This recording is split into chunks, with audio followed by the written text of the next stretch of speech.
Growing up, I hated having strict parents, but the older I'm getting, I'm realising I'm going to be a strict parent too. So here's some future rules that I'm going to have for my kids. The first rule, my kids have to have a Geordie accent. They can't have any other accent except a Geordie one. Now, my fiance Jack has a southern accent and he thinks our kids are going to grow up to have his accent. Little does he know I'm going to have a private tutor that's going to teach me kids to have a Geordie accent. Look at me. I kind of have kids popping out of me and going, "Hello, mummy, can I have some crumpets?" My kids are going to go, "Ma, what's for Bretty like?" Another rule that I grew up with and I hated was no sleepovers. But I'm going to have the same rule for my kids. There's some dodgy out there. I don't trust nobody. And don't get me wrong, I want my kids to have a childhood, but if they're having sleepovers, they're going to be at my house because that way they're going to be safe, they're going to be fed, they're going to have a good time. Because I don't want them to miss out. I don't want my kids to be deprived of friendship and childhood like I was. But absolutely no to that one. I understand 100% why your grandparents never let me leave the house. Another rule that I'm going to have is that my kids need to get a job as soon as they turn 16. Getting a job that young is character development. When I was 16, I was earning £3.62 an hour working at McDonald's. It was the worst time of my life. But it taught me to have a good work ethic, and also I learned the value of every single penny at a young age. Another rule that I'm going to have for my kids is that they have to do sports. So I grew up, I had basically no freedom,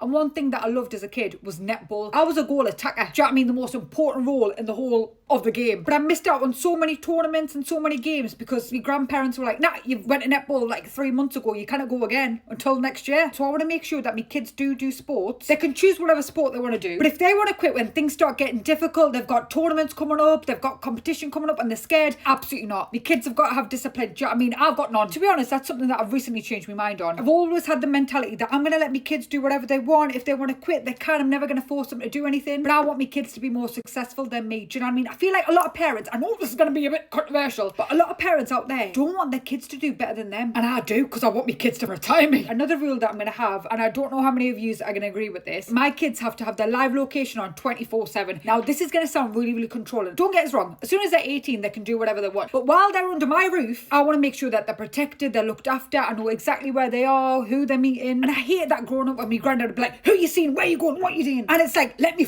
breathe. But I was a good kid. I never did anything naughty. So if my kids do that as well, obviously I'm going to be a little bit more lenient and give them a little bit more freedom than I'm declaring right now. I'm so intrigued whether you agree or disagree with any of these. And obviously it's a lot more easier for me to say all this when I don't have kids yet. But by the time they come, I might be like, "Shut the f*** up, have an iPad and Dan talking to me." I hope not, but I might be. I've got so many more rules for my future kids, so if you do want a part 2, let me know.